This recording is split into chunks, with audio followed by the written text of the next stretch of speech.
Hello guys, again welcome to the very interesting lecture. So today we'll cover the third type of unsupervised learning, which is the agglomerative clustering, right? So in the last video and the previous video, we have covered around there are two very important unclustered algorithm. The first is k-means and the second is like db scan, right? And this is also the third thing which I am about to teach you today. It's also very important, right? I will also like walk you through the results that we will get right in the implementation part. So again, the very common thing, it is just a common revision that what is unsupervised learning. Okay, this is our data looks like.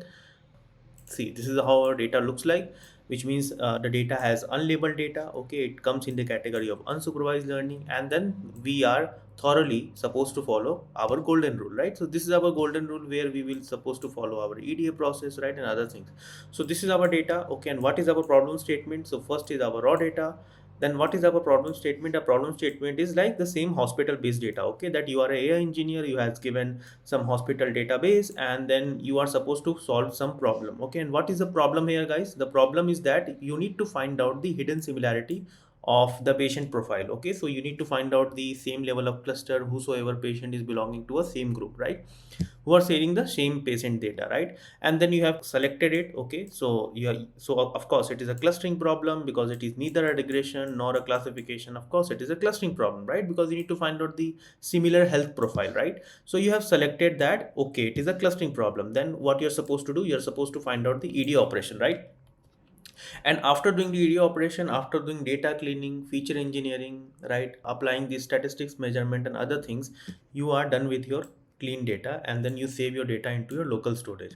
After saving the data into the local storage, the next thing is that you need to choose your model. Okay, so I am choosing the third model, which is agglomerative clustering model. Okay, from the scikit-learn libraries. Okay, from these libraries I am choosing this model. I will be training my machine with my unsupervised data set, which means the hospital cleaned data set, and then I am supposed to give you the results. Okay, then again, so I will be choosing this agglomerative clustering, and then what is the logic? Okay, let's understand the logic that why we have chosen these things. Okay, because most of the clustering problem, right, so they also have the same kind of a logic with the little modification, right?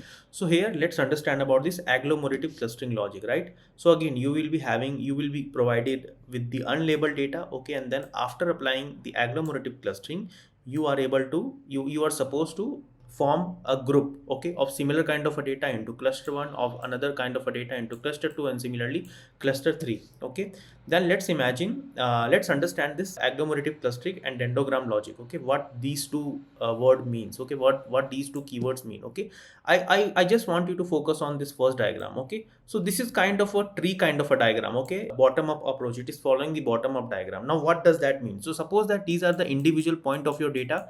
When you're representing your data, these are the individual point. Now what you're supposed to do is that from one point you need to find out the distance. Okay, you need to find out the distance, and you need to find out the very shortest distance. After finding out the distance from one point to every other point, you need to find out that whichever point having a very shortest distance, you need to group that point. So that is why p1 and p2 supposed to be very short distance, so I need to group these things. Similarly, these two points are very nearer to each other, so I need to group these things. Okay, so I have done the first stage of my grouping part.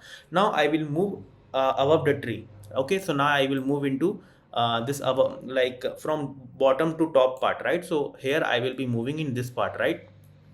Again I will repeat the same process. Okay, till the time I make a one single big cluster, okay, which includes everything. Okay, so this is the, let's say, a simple logic of agglomerative clustering, that it is applying the bottom up technique.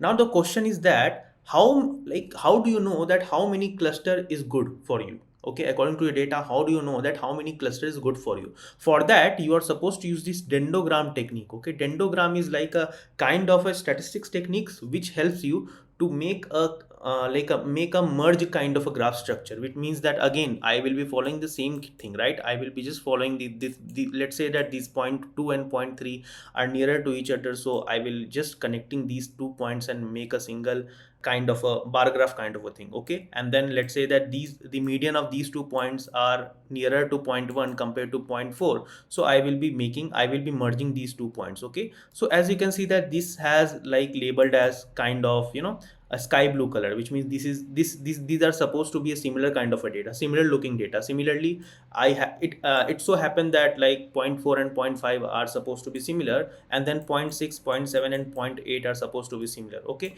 and then we apply the same thing, okay, till the time I get like the symbol, like a single graph, okay, the single big graph. Now what happens from here, like from the dendrogram, is that from like by watching this graph only you would able to see that I should have the three cluster, okay, because this is the other class of some other family, like this is the another cluster of some other family, this is the another cluster of some other family, right? So you need to draw some single horizontal line over it, okay, you need to pass a single horizontal line over it. So the number of line that it has intersected, okay, the number of point it has intersected with the vertical line. So how many point it has intersected? The 1 point, the second point and the third point, right? So there are three cuts. It means that I should take the three cluster. Of course you can actually take, like you can take the two cluster, but the two cluster is not very conducive for you, right?